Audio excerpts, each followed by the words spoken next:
وہ کنواری پاک مریم، وہ نفخ فیہ کا دم، عجب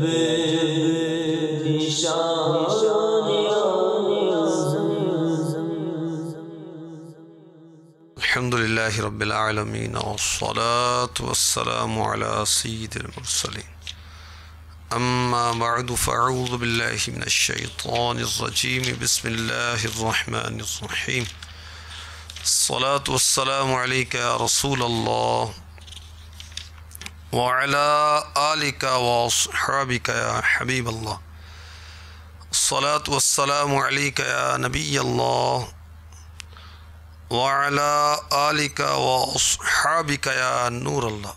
فیضان عائشہ صدیقہ،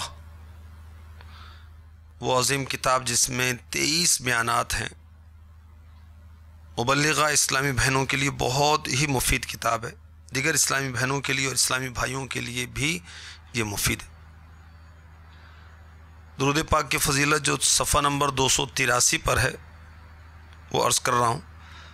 المعجم الکبیر حدیث نمبر 4587، حضرت سیدنا ابو طلحہ رضی اللہ تعالی عنہ فرماتے ہیں، میں نبی اکرم نور مجسم صلی اللہ تعالی علیہ وآلہ وسلم کی بارگاہ اقدس میں حاضر ہوا۔ حضور صلی اللہ تعالی علیہ وآلہ وسلم کا چہرہ خوشی سے چمک رہا تھا، چنانچہ میں نے بارگاہ رسالت میں عرض کی، یا رسول اللہ صلی اللہ تعالی علیہ وسلم، میں نے آج سے پہلے آپ کو اتنا زیادہ خوش اور حشاش بشاش نہیں دیکھا، اس خوشی کی کیا وجہ ہے؟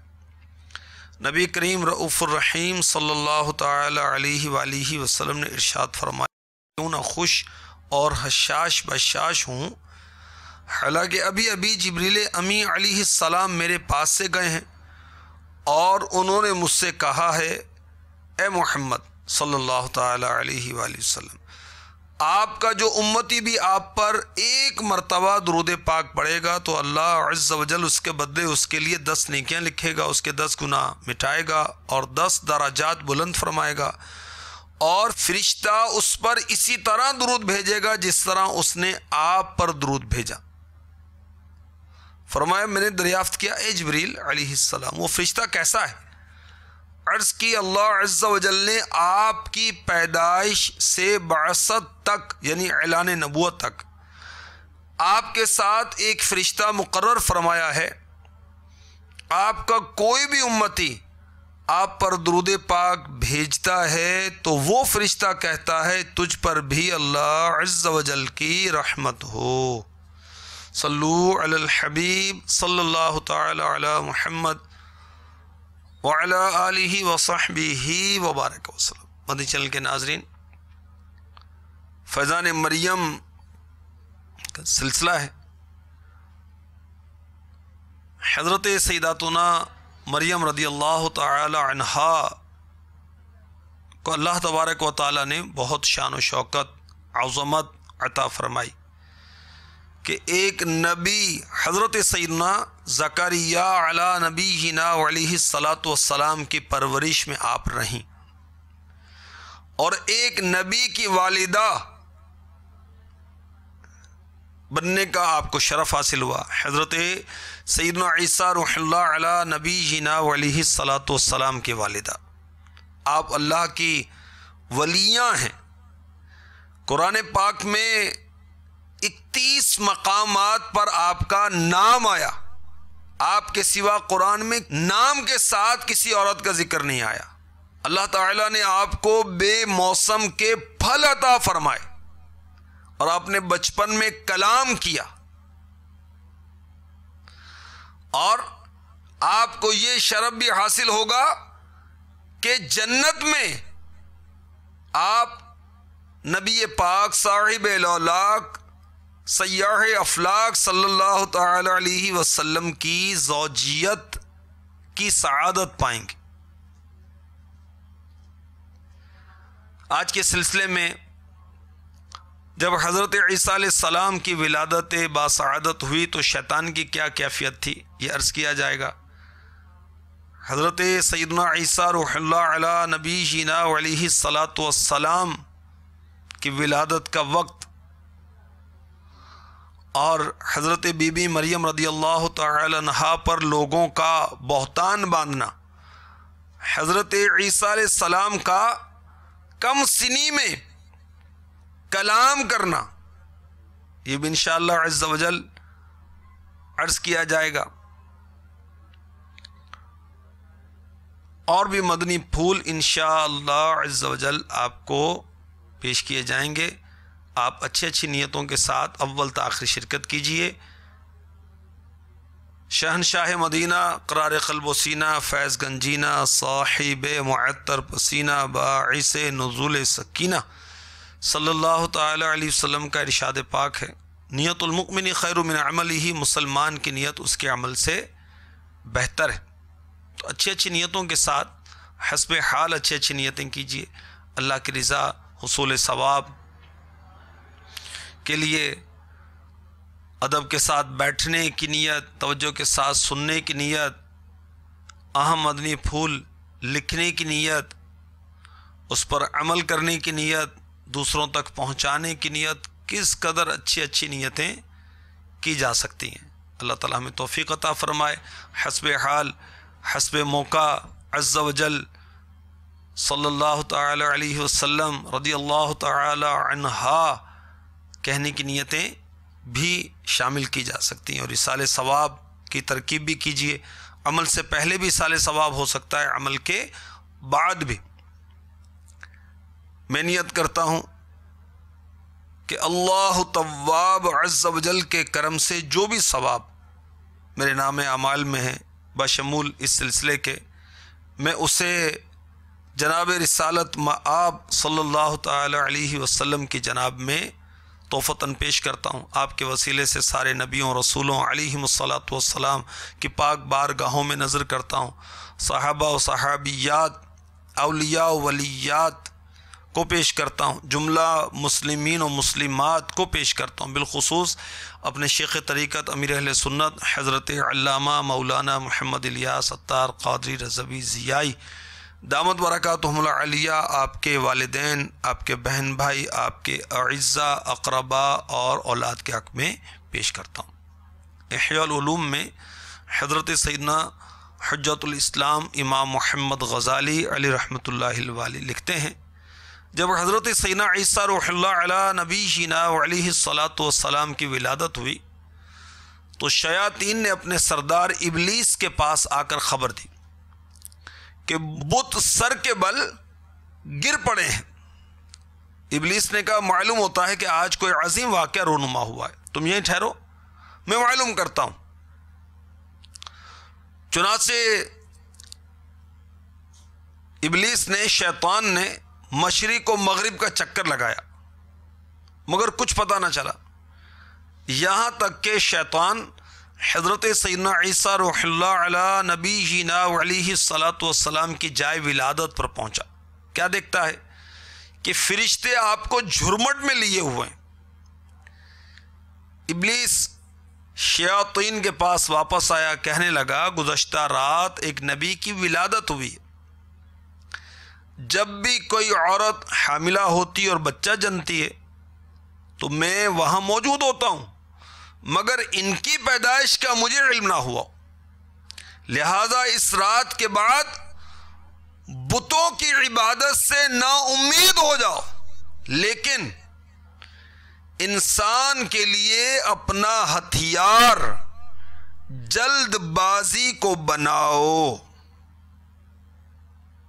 دیکھیے، شیطان نے اپنے شتونگڑوں کو، اپنے چیلوں کو، اپنے شاگردوں کو انسان کو پھانسنے کے لیے کیا ہتھیار بتایا؟ جلد بازی۔ تو جلد بازی شیطان کا ہتھیار ہے۔ کاش ہم دینی مطالعے کے شوقین ہوتے۔ جلد بازی کے نقصانات مکتبۃ المدینہ کی عظیم مطبوعہ ہے، لیکن مطالعے میں ہم کمزور ہیں۔ قرآن پڑھنا نہیں آتا یار لوگوں کو، تو میں جلد بازی کے نقصانات کی بات کر رہا ہوں. مکتبۃ المدینہ کی اتنی پیاری پیاری کتابیں اسلامی بہنوں کے لیے، جیسے فیضان عائشہ صدیقہ، کتنی پیاری کتاب ہے رضی اللہ تعالی عنہ. شان خاتون جنت کتنی پیاری کتاب ہے. اسلامی بہنوں کی نماز کتنی عظیم کتاب ہے. پردے کے بارے میں سوال جواب کتنی عظیم کتاب ہے. اور اسلامی بھائیوں کے لیے، اسلامی بہنوں کے لیے مکتبہ کتابیں چھاپنے میں شب و روز مصروف ہے، چھاپنے میں، سیل کرنے میں. جنت میں لے جانے والے اعمال کتنی عظیم کتاب ہے. 2000 سے زائد مستند حدیثوں کا مجموعہ. جہنم میں لے جانے والے اعمال، جلد اول، جلد دوم، ہزاروں حوالہ جات سے مزین کتاب ہے. لیکن کون پڑھے؟ اللہ نصیب فرما دے. فیضان سنت کتنی عظیم کتاب ہے.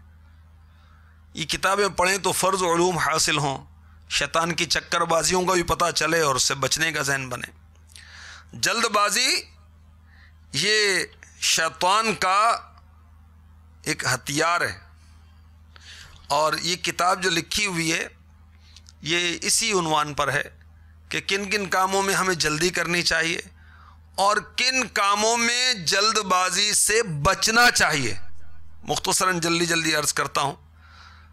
یہ صفحہ نمبر 21 پر 53 کام لکھے ہیں کہ جن میں جلد بازی کی جاتی ہے مگر جلد بازی درست نہیں ہے. وضو کرنے میں، نماز ادا کرنے میں، تکبیر اولا پانے میں جلد بازی کرتے ہیں اور اعضائے وضو سے پانی ٹپک رہا ہوتا ہے، مسجد میں داخل ہو جاتے ہیں. استغفر اللہ. یہ درست نہیں ہے، اچھا نہیں ہے. بعض اوقات گیلے پیر لے کر آتے، سلپ ہو جاتے ہیں، چوٹ بھی لگ جاتی، ہڈی بھی ٹوٹ جاتی بعض اوقات. امام کے پیچھے نماز پڑھتے ہوئے جلد بازی، یہ بھی ٹھیک نہیں ہے. تلاوت قرآن میں جلد بازی، یہ بھی درست نہیں ہے. روزہ افطار کرنے میں جلد بازی، یہ بھی درست نہیں. بھئی روزہ جلدی افطار کرنا ہے مگر ٹائم ہونے کے بعد نا. تراویح میں جلدی، یہ بھی ٹھیک نہیں ہے. امام کو لقمہ دینے میں جو جلدی کرتا ہے وہ بھی ٹھیک نہیں ہے. قربانی کرنے میں جلدی حالانکہ ابھی عید کی نماز ہی نہیں ہوئی، یہ بھی درست نہیں ہے. ذبح کے بعد جانور کی کھال اتارنے میں جلدی حالانکہ جانور ٹھنڈا نہیں ہوا، یہ بھی درست نہیں ہے. ارکان حج ادا کرنے میں جلد بازی اور ٹھیک سے ارکان ہی ادا نہیں ہو رہے تو اتنا خرچہ، اتنا سفر، کیا حاصل بھائی. قبولیت دعا میں جلدی، یہ بھی ٹھیک نہیں. بد دعا میں جلد بازی، یہ بھی ٹھیک نہیں. درود پاک لکھنے میں سلام لکھ دیتے ہیں، ٹھیک نہیں لکھتے. یہاں پڑھتے ہوئے صلی اللہ علیہ وسلم، صلی اللہ علیہ وسلم. ارے اللہ کے بندے، درود پڑھتا ہے تو ٹھیک سے پڑھ تاکہ اس کا ثواب ملے. صلی اللہ علیہ وسلم. کوئی ورد وظیفہ کرتے ہیں تو اس کے نتیجے کی طلب میں جلدی ہوتی، دنیا طلب کرنے میں جلدی ہوتی، رشتہ طے کرنے میں جلد بازی، علاج کروانے میں جلد بازی. کسی شخص سے بڑی جلدی متاثر ہو جاتے ہیں، بھیڑ میں جلد بازی تو اپنے آپ کو بھی نقصان پہنچاتے ہیں، لوگوں کو بھی نقصان پہنچاتے ہیں. بھگدڑ مچی تو اب بھاگنے میں جلدی، کرائے کا مکان لینے میں جلدی، گھر میں ملازم رکھنے میں جلدی، کسی کو گناہ گار قرار دینے میں جلد بازی، یہ بھی ٹھیک نہیں ہے. فریقین کے درمیان فیصلہ کرنے میں بھی جلد بازی ٹھیک نہیں ہے. خریداری میں جلد بازی، جھگڑا مول لینے میں، شرعی مسئلے کا جواب دینے میں، بچوں کے جھگڑے میں نتیجہ قائم کرنے میں. بچے تو لڑے، اب بڑے لڑیں گے، پہلے عورتیں پھر مرد. لذت گناہ کے حصول میں جلد بازی، استغفر اللہ. غصہ نافذ کرنے میں جلد بازی، مدنی ماحول سے دور ہونے میں جلد بازی، بات چیت کرنے میں جلد بازی، کھانا کھانے میں جلد بازی، گرم گرم کھا رہے ہیں، اس میں برکت نہیں ہوتی اس میں بھائی.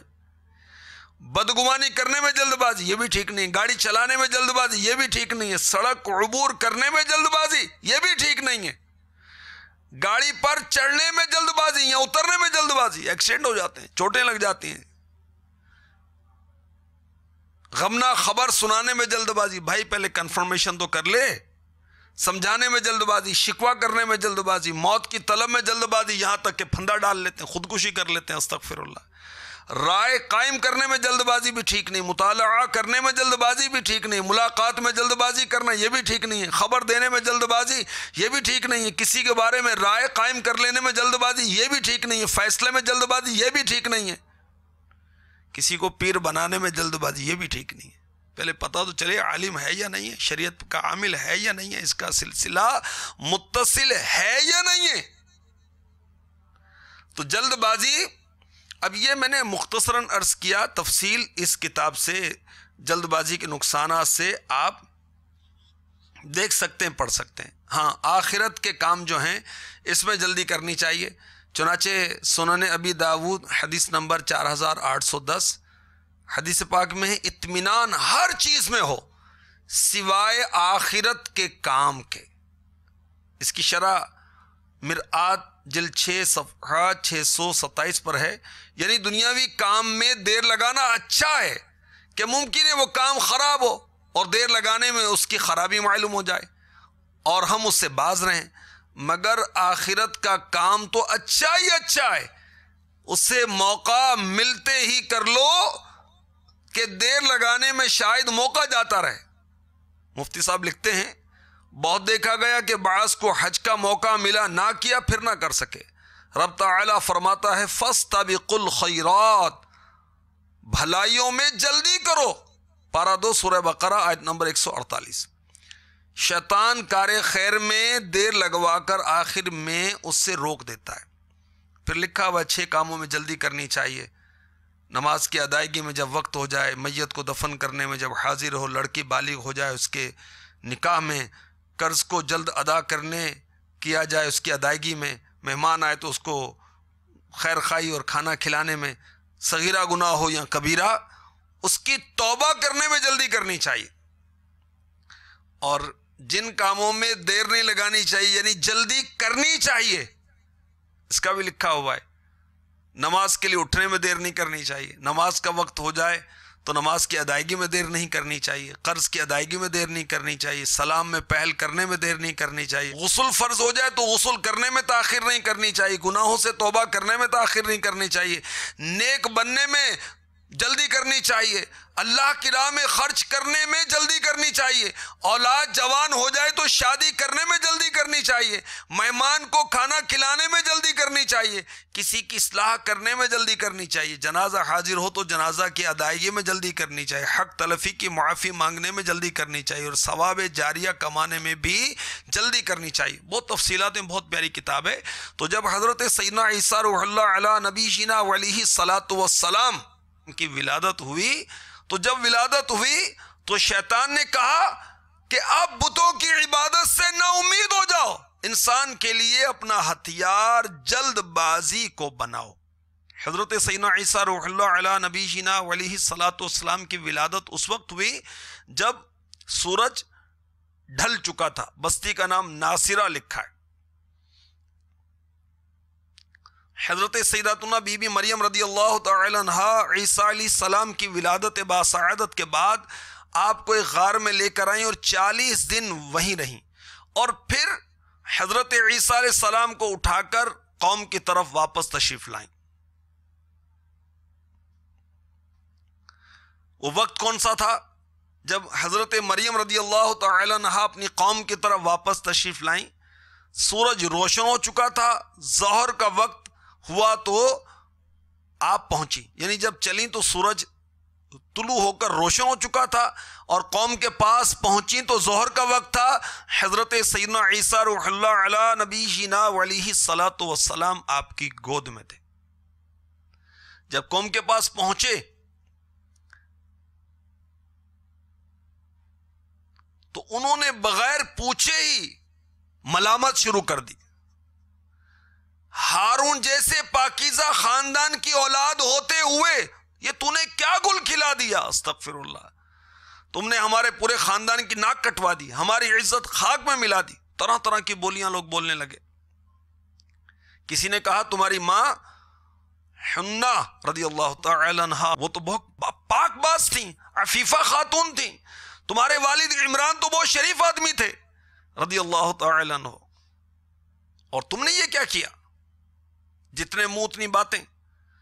سیداتنا مریم رضی اللہ تعالی عنہا خاموش رہیں اور بردباری سے، تحمل سے یہ باتیں سنتی رہیں۔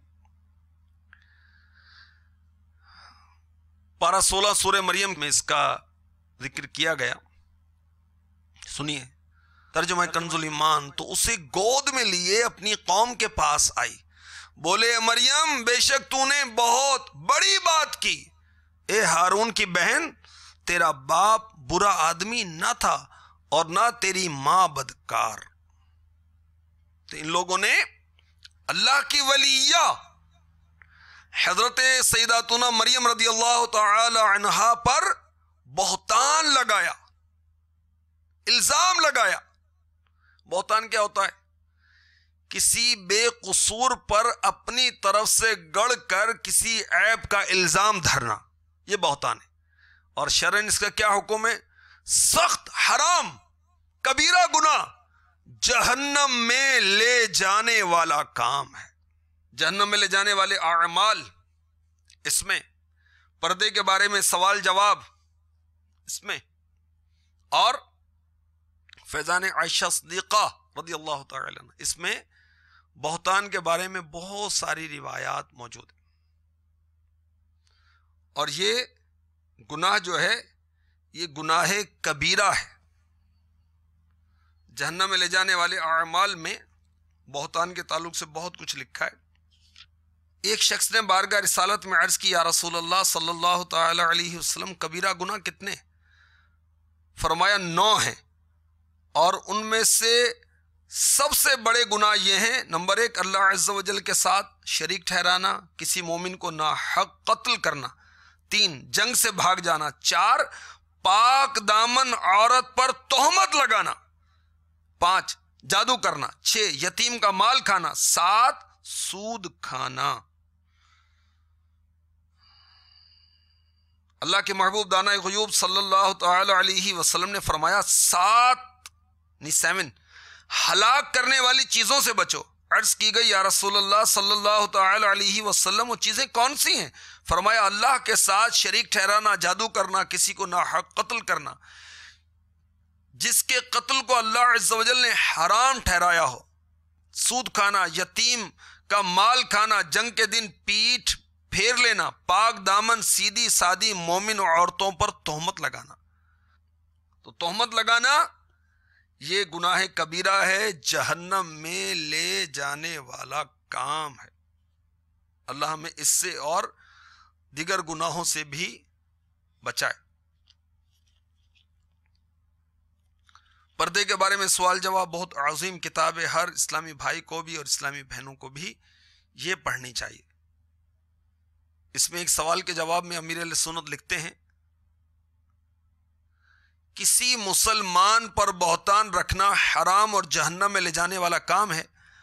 عامل کے بتانے یا خواب یا فال یا استخارے کے ذریعے پتہ چلنے کو شرعی ثبوت نہیں کہتے کہ جی فلاں عامل کہتا ہے، فلاں بابا کہتا ہے. کون سا بابا؟ کالا بابا، وہ نوٹوں کا عاشق، وہ بدنصیب جو عورتوں سے بے پردہ ملتا ہے، شریعت کا جس کو پاس نہیں، نماز پڑھنے کی جس کو توفیق نہیں، رمضان کے روزے رکھنے کی توفیق نہیں، بابا بنا بیٹھا ہے. اس نے کہا مجھے خواب میں پتا چلا، میں نے فال نکالی، استخارہ کروایا ہے. تو یہ طریقے شرعی ثبوت نہیں. یہ میں نے وضاحت کی. امیر السنت لکھتے ہیں شرعی ثبوت یہ ہے کہ یا تو ملزم خود اقرار کر لے کہ میں نے جادو کیا یا کروایا ہے، یا 2 مسلمان مرد یا 1 مسلمان مرد اور 2 مسلمان عورتیں گواہی دیں کہ ہم نے اس کو خود جادو کرتے ہیں کرواتے دیکھا ہے. سوال، جادو ٹونا کرانے یا مختلف طرح کے الزامات رکھنے والے کی اخروی سزا بھی بیان فرما دیجئے تاکہ مسلمان ڈریں اور توبہ کریں. جواب، 2 روایات ملاحظہ ہوں. نمبر 1، دو جہاں کے سلطان سرور ذیشان محبوب رحمان صلی اللہ تعالی علیہ وسلم کا فرمان عبرت نشان، جو کسی مسلمان کی برائی بیان کرے جو اس میں نہیں پائی جاتی تو اس کو اللہ عز و جل اس وقت تک دوزخیوں کے کیچڑ، پیپ اور خون میں رکھے گا جب تک کہ وہ اپنی کہی ہوئی بات سے نہ نکل آئے. سنن ابی داؤد جلد 3 صفحہ 427 حدیث نمبر 3597. حضرت مولائے کائنات علی المرتضی شیر خدا کرم اللہ تعالی وجہہ الکریم فرماتے ہیں کسی بے قصور پر بہتان یعنی الزام لگانا آسمانوں سے بھی بھاری گناہ ہے. استغفر اللہ، استغفر اللہ، توبوا الی اللہ، استغفر اللہ. صلو علی الحبیب صلی اللہ تعالی علی محمد. فیضان عائشہ صدیقہ سے بہتان کے تعلق سے کچھ مدنی پھول پیش کرتا ہوں. چنانچہ اس میں غیبت کی تباہ کاریاں کے حوالے سے لکھا ہے. امیر علیہ سنت فرماتے ہیں جو شکی مزاج عورتیں اپنے مردوں پر تہمتیں دھرتی اور اس طرح کی باتیں کرتی ہیں کہ کسی عورت کے چکر میں سب پیسے اسی کو دے آتا ہے وغیرہ، یوں ہی جو وہمی مرد اپنی عورتوں پر اس طرح گناہ کی تہمتیں لگاتے ہیں کہ اس کی کسی کے ساتھ آشنائی ہے، اپنے آشنا کو فون کرتی ہے، استغفر اللہ، ان کو بیان کردہ الزام گناہ کے عذاب کی روایت سے عبرت حاصل کرنی چاہیے. چنانچہ حضرت علامہ جلال الدین سیوطی شافعی علی رحمۃ اللہ القوی شرح الصدور میں نقل کرتے ہیں ایک شخص نے خواب میں جریر خطفی کو دیکھا تو پوچھا ما فعل اللہ بکا، یعنی اللہ عز و جل نے تمہارے ساتھ کیا معاملہ کیا؟ تو انہوں نے کہا میری مغفرت کر دی. میں نے پوچھا مغفرت کا کیا سبب بنا؟ کہا اس تکبیر کہنے پر جو میں نے ایک جنگل میں کہی تھی، تکبیر کے میں نے اللہ اکبر کہنا. میں نے پوچھا فرزدق کا کیا ہوا؟ یہ ایک عربی شاعر تھا. کہا افسوس پاک دامن عورتوں پر تہمت لگانے کے باعث وہ ہلاکت میں گرفتار ہوا. فیضان عائشہ صفحہ نمبر 60 رضی اللہ تعالی عنہ. صحیح مسلم حدیث نمبر 1660. حضور اکرم نور مجسم صلی اللہ تعالی علیہ وآلہ وسلم نے ارشاد فرمایا جو شخص اپنے مملوک پر زنا کی تہمت لگائے قیامت کے دن اس پر حد لگائی جائے گی مگر جبکہ واقعے میں وہ غلام ویسا ہی ہو جیسا اس نے کہا. مصنف عبد الرزاق حدیث نمبر 18291. حضرت سیدنا اکرمہ رضی اللہ تعالی عنہ سے مروی کہتے ہیں کہ ایک عورت یا مرد نے اپنی باندی کو زانیہ کہا. حضرت سیدنا عبداللہ بن عمر رضی اللہ تعالی عنہما نے فرمایا تو نے زنا کرتے دیکھا ہے؟ اس نے کہا نہیں. فرمایا قسم ہے اس کے جس کے قبضے قدرت میں میری جان ہے قیامت کے دن اس کی وجہ سے تجھے 80 کوڑے مارے جائیں گے. استغفر اللہ استغفر اللہ. لوگوں پر گناہوں کی تہمت لگانے والوں کے عذاب کی ایک اور دل ہلا دینے والی روایت. چنانچہ جناب رسالت مآب صلی اللہ تعالی علیہ وآلہ وسلم نے خواب میں کئی مناظر دیکھے. اس میں یہ بھی تھا کچھ لوگوں کو زبانوں سے لٹکایا گیا تھا، زبان سے. میں نے جبرائیل علیہ الصلاۃ والسلام سے ان کے بارے میں پوچھا تو انہوں نے بتایا یہ وہ لوگ ہیں جو مومن مردوں اور عورتوں پر بلا وجہ الزام گناہ لگاتے تھے. کر لے توبہ رب کی رحمت ہے بڑی، قبر میں آخرت میں ورنہ سزا ہوگی کڑی. حضرت حذیفہ رضی اللہ تعالی عنہ فرماتے ہیں کسی پاک دامن عورت پر زنا کا بہتان لگانا 100 سال کے اعمال صالحہ کو غارت و برباد کر دیتا ہے. کسی پر عیب کا الزام لگانا کہ فلاں چور ہے، فلاں ڈاکو ہے، اس نے فلاں کو قتل کیا ہے، خام خواہ گڑ کر الزام لگا دینے بہتان کبیرہ گناہ ہے. اللہ ہمیں اس سے بچائے، ہر گناہ سے بچائے. اگر کسی پر الزام وغیرہ لگانے کا گناہ ہو گیا ہو تو کیا کریں؟ پردے کے بارے میں سوال جواب صفحہ نمبر 392. اگر کسی سے الزام تراشی وغیرہ کے گناہ ہو گئے ہوں تو وہ کیا کریں؟ جواب اگر کسی نے محض بدگمانی و قیاس کے باعث یا سنی سنائی باتوں میں آ کر کسی پر زنا، لواطت، بدنگاہی، چوری، جھوٹ، وعدہ خلافی، جادو ٹونا کروانے وغیرہ کا بہتان لگانے کی خطا کی ہے تو اللہ عز و جل کی بارگاہ میں توبہ کریں اور جن جن کے آگے بہتان لگایا ان کو بھی اپنی غلطی بتا کر اپنی توبہ پر مطلع کرے تاکہ جس غریب کو بغیر ثبوت شرعی کے رسوا کیا ہے ان کی نظروں میں اس کی عزت بحال ہو جائے.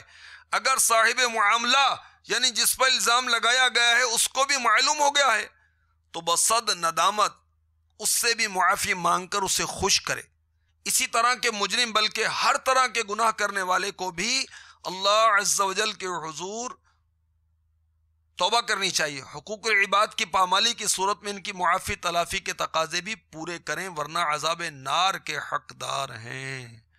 کر لے توبہ رب کی رحمت ہے بڑی قبر میں ورنہ سزا ہوگی کڑی. صلو علی الحبیب صلی اللہ تعالی علی محمد وعلی آلہ وصحبہ وبارک وسلم. حضرت سیداتنا مریم رضی اللہ تعالی عنہا کو لوگوں نے کیا کہا؟ ہارون کی بہن.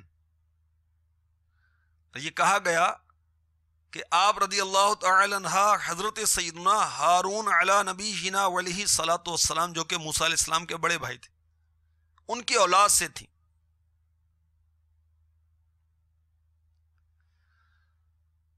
حضرت سیدنا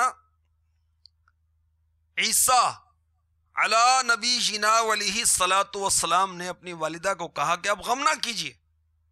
یعنی جب لوگ آپ سے کہیں الزام لگائیں آپ پر تو آپ گھبرائیں نہیں, آپ مجھے میری طرف کہیے گا میں بات کروں گا.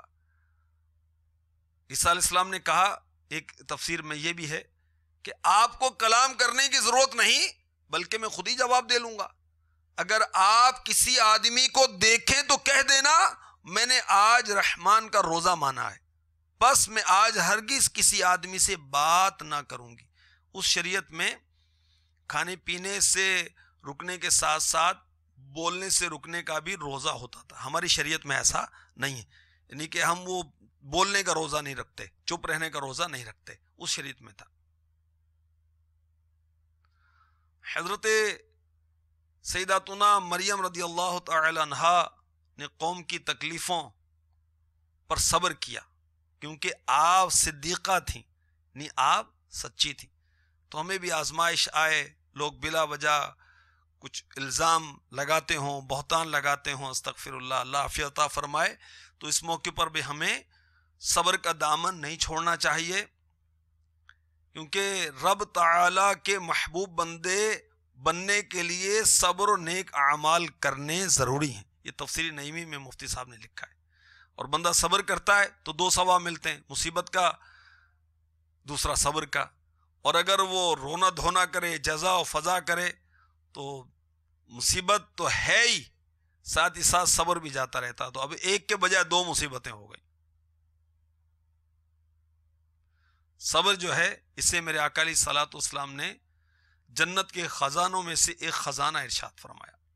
مدنی چینل کے ناظرین, حضرت سیدنا وہب بن منبہ رضی اللہ تعالی عنہ فرماتے ہیں کہ جب حضرت مریم رضی اللہ تعالی عنہ حضرت عیسیٰ علیہ السلام کو لے کر قوم کے پاس آئیں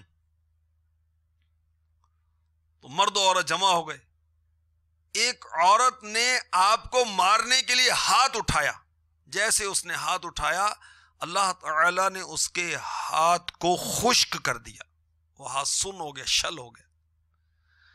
کسی ایک دوسرے شخص نے جب آپ کی شان و عظمت میں گستاخی کرنی چاہی, آپ پر تہمت کے لیے کچھ کلمہ کہنا چاہا, اللہ تعالی نے اس کو گونگا کر دیا. تو کبھی بھی اللہ والوں کی شان میں گستاخی نہیں کرنی چاہیے. بعض اوقات ہاتھوں ہاتھ دنیا میں بھی سزا ملتی ہے.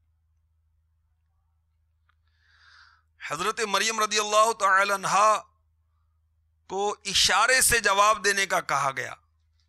اس کے بارے میں تفسیر میں یوں لکھا تاکہ آپ بات نہ کریں, جھگڑا نہ ہو, اور حضرت عیسیٰ علیہ السلام کے کلام پر اکتفا کریں. اور حضرت عیسیٰ علیہ الصلوۃ والسلام کا کلام کرنا, سبحان اللہ, یہ آپ کا معجزہ ہے کہ آپ نے کلام کیا, اور آپ نے جو کلام کیا قرآن نے اس کو بیان کیا, اور آپ کا کلام سن کر سب حیران ہو گئے, ان کی زبانیں گونگ ہو گئیں. چنانچہ پارہ 16 سورہ مریم کی آیت نمبر 30 تا 36 میں اس کا بیان ہے, سنیے. قال انی عبد اللہ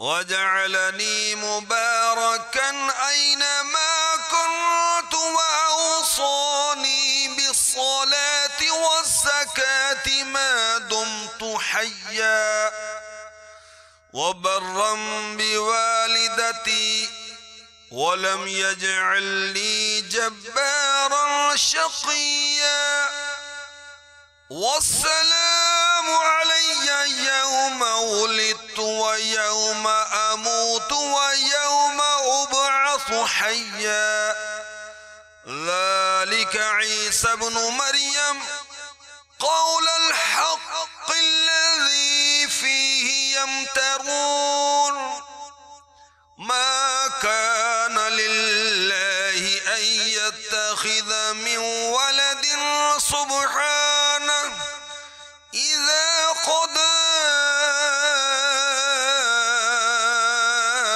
أمرا فإنما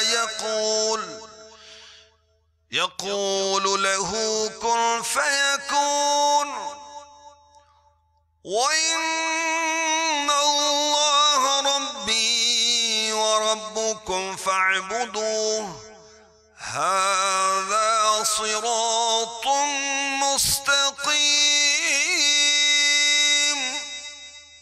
ترجمہ کنز ایمان۔ بچے نے فرمایا میں ہوں اللہ کا بندہ، اس نے مجھے کتاب دی اور مجھے غیب کی خبریں بتانے والا یعنی نبی کیا، اور اس نے مجھے مبارک کیا، میں کہیں ہوں، اور مجھے نماز و زکوٰۃ کی تاکید فرمائی جب تک جیوں، اور اپنی ماں سے اچھا سلوک کرنے والا، اور مجھے زبردست بدبخت نہ کیا، اور وہی سلامتی مجھ پر جس دن پیدا ہوا اور جس دن مروں گا اور جس دن زندہ اٹھایا جاؤں گا۔ یہ ہے عیسیٰ مریم کا بیٹا، سچی بات جس پہ شک کرتے ہیں۔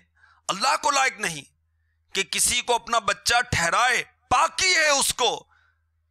جب کسی کام کا حکم فرماتا ہے تو یوں ہی کہ اس سے فرماتا ہے ہو جا، وہ فوراً ہو جاتا ہے۔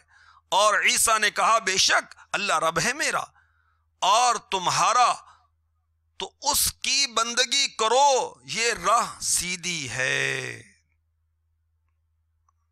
حضرت سیدنا عیسیٰ روح اللہ علی نبی جنا علیہ الصلاۃ والسلام نے اپنی شہادت کی انگلی کندھوں سے اوپر اٹھا کر یہ کلام فرمایا، سبحان اللہ، اور سارے بہتان تراشیوں کا جواب،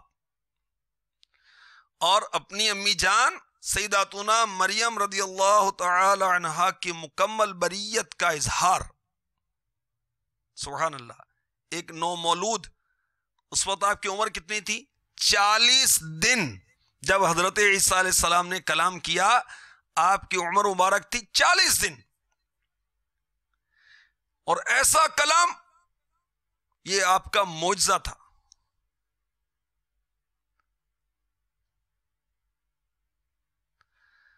اور اس معجزے کی یہ ایک تصدیق تھی کہ اللہ تعالی نے مجھے بغیر باپ کے پیدا کیا۔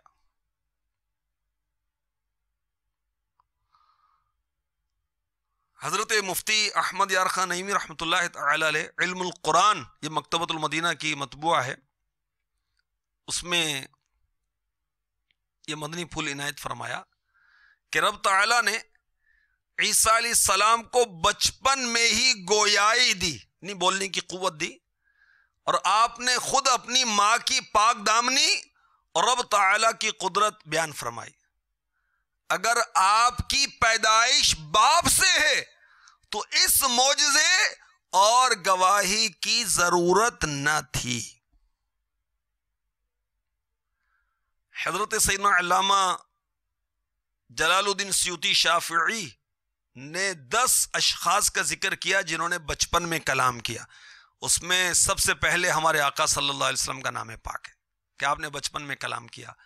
حضرت یحییٰ علیہ السلام نے بچپن میں کلام کیا، حضرت ابراہیم علیہ السلام نے بچپن میں کلام کیا، حضرت مریم رضی اللہ تعالی عنہا نے بچپن میں کلام کیا، جریج سے تہمت زائل کرنے والے نے بچپن میں کلام کیا، حضرت یوسف علیہ السلام سے تہمت زائل کرنے والے ایک بچے نے بچپن میں کلام کیا، اصحاب اخدود میں ایک بچے نے ماں کو کہا تم اپنے دین پر قائم رہو۔ اسی طرح فرعون نے جب ایک عورت کو ایمان لانے پر عذاب دیا تو اس کے بچے نے دین پر قائم رہنے کی اپنی ماں کو تلقین کی. اسی طرح حضرت مبارک رحمت اللہ تعالی علیہ نے بھی بچپن میں کلام کیا. بے شک اللہ تعالی رزق دیتا جسے چاہے بغیر حساب کے. حضرت سیدنا عیسیٰ روح اللہ علی نبی جینا علیہ الصلاۃ والسلام کو اللہ تبارک و تعالی نے بغیر باپ کے پیدا کیا. اللہ کی شان ہے. تفسیر نعیمی میں مفتی احمد یار خان نعیمی لکھتے ہیں کہ عیسیٰ علیہ السلام کی پیدائش سب سے نرالی ہے. اگرچہ حضرت آدم علیہ السلام بغیر ماں باپ کے پیدا ہوئے، حضرت حوا رضی اللہ تعالی عنہا بغیر ماں باپ کے پیدا ہوئیں. حضرت حوا رضی اللہ تعالی عنہا کو اللہ تعالیٰ نے حضرت آدم علیہ السلام کی بائیں پسلی سے پیدا کیا تھا.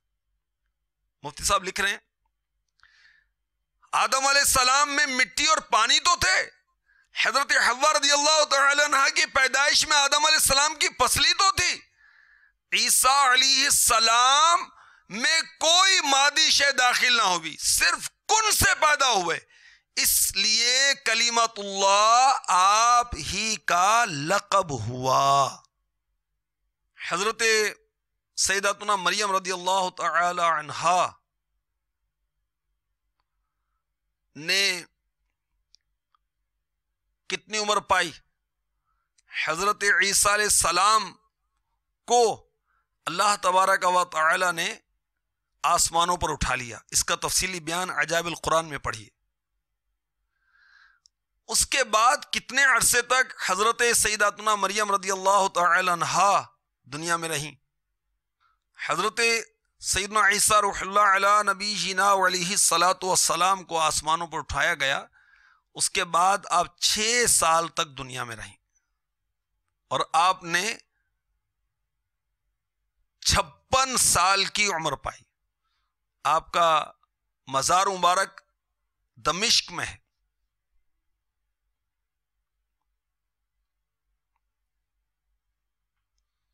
اور بھی چند بہت پیاری پیاری باتیں ہیں حضرت سیداتنا مریم رضی اللہ تعالی عنہا کے متعلق، وہ عرض کروں گا. آج کے سلسلے کا وقت مکمل ہو گیا. انشاءاللہ اگلے سلسلے میں مزید عرض کیا جائے گا، اور انشاءاللہ بالخصوص حضرت سیداتنا مریم رضی اللہ تعالی عنہا کی کرامات کا بیان کیا جائے گا انشاءاللہ عز و جل. وہ کنواری پاک مریم، وہ نفخ فیہ کا دم، عجب